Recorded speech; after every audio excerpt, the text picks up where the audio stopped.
నమస్కారం అండి.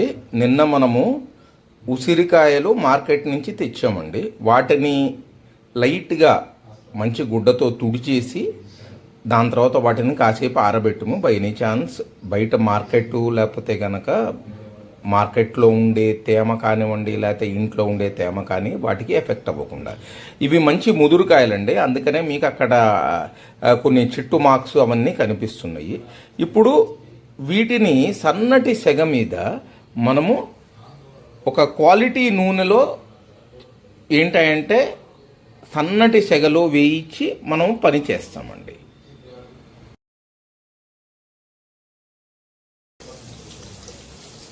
ఇప్పుడు ఈ ఉసిరికాయల్ని చాలా సన్నటి సెగలో మనము మెల్లగా ఉడికిస్తామండి. ఉడికిచ్చి ఒక మోస్తరు సైజుకి దాని తర్వాత ఒక మోస్తరు కుక్ అయిపోయిన తర్వాత సంవేర్ అరౌండ్ 65 to 75% దాకా కుక్ అయిపోయిన తర్వాత వాటిని మనము పక్కకి తీస్తామండి. దాని తర్వాత అవి క్యారీ ఆన్ కుకింగ్లో మొత్తం అంతా ఉడికిపోతాయండి. ఎక్కువ ఉడికిచ్చేస్తే మనకి పగిలిపోయే ప్రమాదం ఉంది. అందుకని చెప్పేసి ఆ యాక్టివిటీస్ మీద అంత పెద్ద కేర్ తీసుకోవాల్సినటువంటి అవసరం ఉందండి. నిన్న మనము ఈ పచ్చడి కోసం సాల్ట్ రోస్టింగ్ పద్ధతిలో ఈ మెంతుల్ని, సార్టెక్స్ అయినటువంటి మెంతుల్ని తీసుకుని వాటిని మనము సన్నటి సెగలో వాటిని రోస్ట్ చేసామండి. మీకు ఈ పద్ధతిలో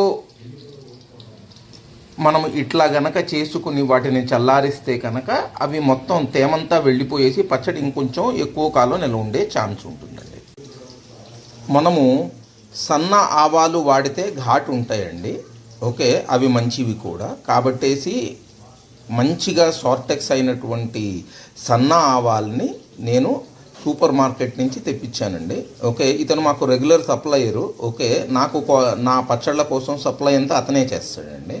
వాళ్ళ దగ్గర టీం ఉంది, సార్టెక్స్ చేసేసి క్లీన్ చేసి పేడలు కానివ్వండి, లేకపోతే కనుక చెట్టు కొమ్ములు కానీ లేకపోతే ఆకులు కానీ వాటన్నిటినీ వీలైనంత వరకు తీసేసి అది నాకు ఇస్తాడండి. మేము ఒకసారి వీటిని మళ్ళీ ప్రాసెస్ చేసే ముందర వెరిఫై చేసుకుని అవి కనుక సరిగ్గా లేకపోతే మేము వాటిని ఇంకొకసారి క్లీన్ చేయటం జరుగుతుంది.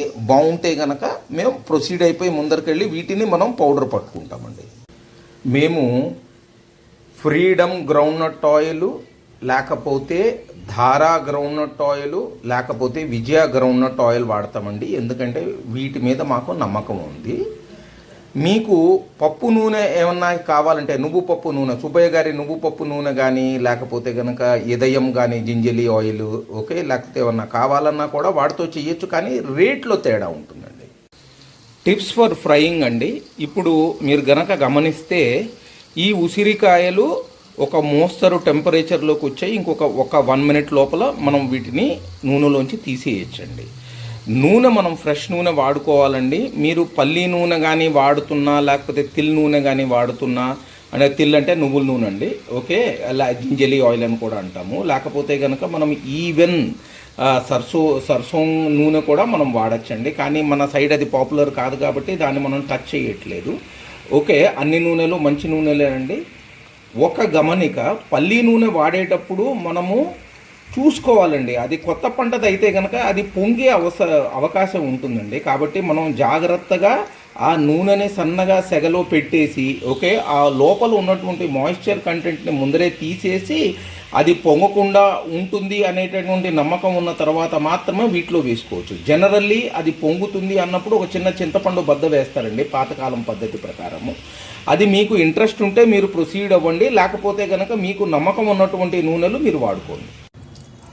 మీరు నూనెలోంచి తీసేసినటువంటి ఉసిరికాయల యొక్క ఫైనల్ లుక్ అండి. ఉన్న నూనె అంతా మనకి కిందకి వెళ్ళిపోవాలి, అందుకని చెప్పి జాలీలో ఉన్నాయండి ఇవి. ఓకే, ఈ ఎక్సెస్ ఆయిల్ ఏదైతే ఫ్రై హాట్ ఆయిల్ ఉంటుందో అదంతా కిందకి ఒక గిన్నెలోకి కలెక్ట్ అయిపోతుంది. అది కావాలి అంటే మనం వాడుకోవచ్చు, కానీ చల్లారిన తర్వాత మనం వాడుకోవాలి అవి. ఇప్పటికీ ఏంటంటే మనకి క్యారీ ఆన్ కుకింగ్ కంటిన్యూ అవుతుంది. అందుకని వాటిని అట్లా పెడితే కనుక మెల్లగా అవి లోపలికి వేడి వెళ్ళి దాని తర్వాత అవి ఒక మోస్తరు ఎర్రదనంలో వస్తాయండి. మీరు గమనిస్తే మనం వేసినప్పటి కలర్కిను ఇప్పటి కలర్లోనూ మీకు తేడా కనిపిస్తుందండి. ఓకే, సో మనం అవి చేసుకుంటే పచ్చడి మనకి చాలా నిలవ ఉంటుంది. దాని తర్వాత ఇప్పుడు మనం ఉప్పు కలుపుతున్నప్పుడు ఆ మొత్తం ఉప్పు లోపలికి వెళ్ళిపోతుందండి. ఎందుకంటే కనుక మనం ఇప్పుడు బ్రెయిన్లో కానివ్వండి, లేకపోతే కనుక మనము కరెక్ట్ పాళ్ళలో ఉప్పు కారము అవన్నీ కనుక మనం కలిపినప్పుడు అది చాలా అద్భుతంగా తయారవుతుందండి. Thank you. మనము ఇందాక రోస్ట్ చేసుకున్నటువంటి మెంతుల్ని మనం పౌడర్ చేసామండి. దాని కలర్ చూడండి, అవి ఎంత డ్రైగా ఉన్నాయి గనక మనం చూస్తే మీకు అర్థమైపోతుందండి. ఏంటంటే కనుక దీంట్లో ఒక చుక్క నూనె లేదు, ఒక చుక్క నీళ్లు లేవు. సో మాయిశ్చర్ కంటెంట్ కానీ ఆయిల్ కంటెంట్ కానీ చాలా తక్కువ ఉంది.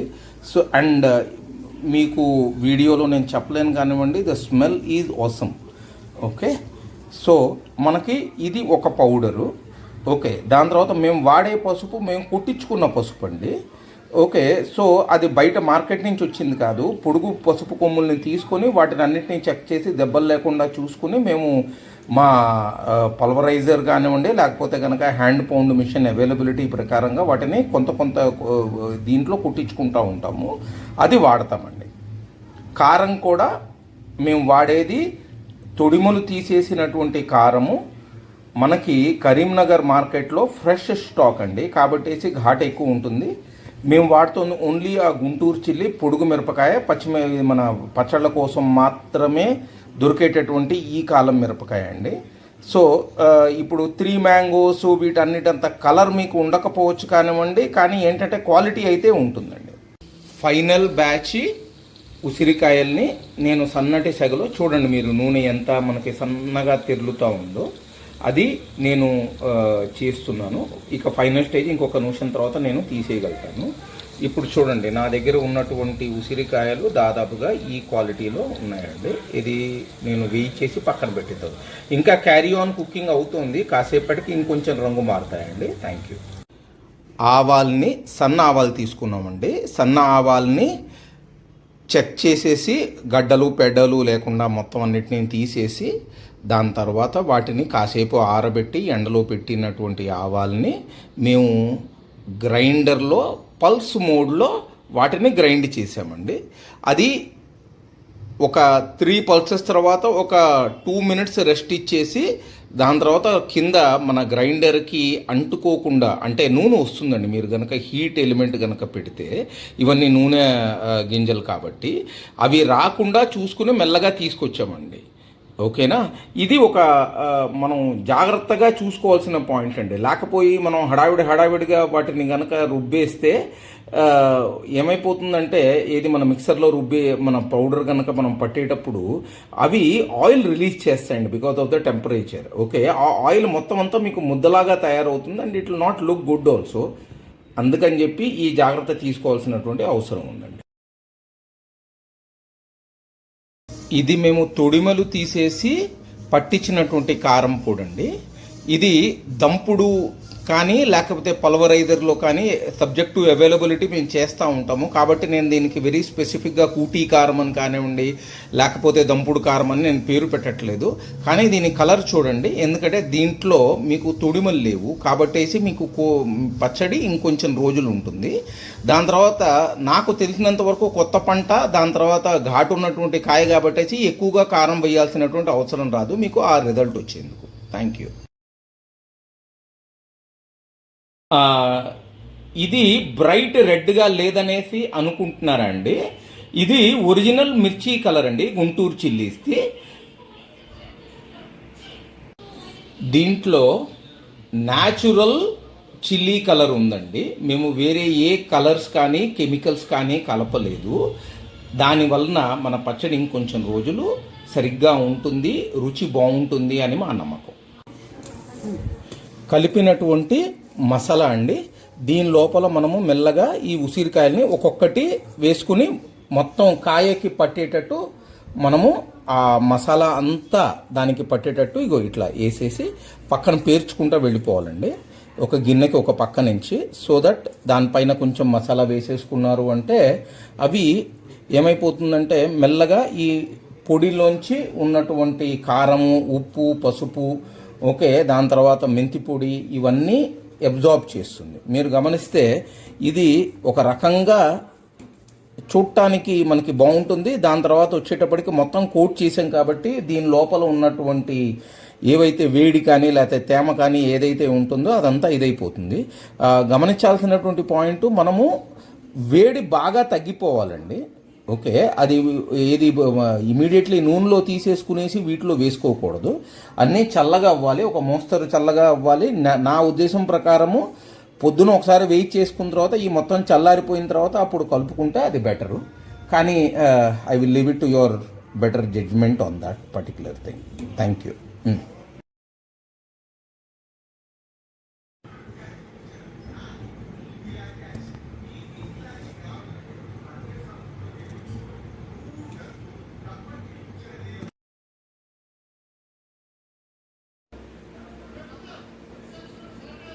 మసాలా పట్టించిన ఉసిరికాయలని కాసేపు అట్లాగే వదిలేస్తాం. జనరల్లీ ఒక 4-5 గంటలు వదిలేస్తాం, నూనె వేసే ముందర.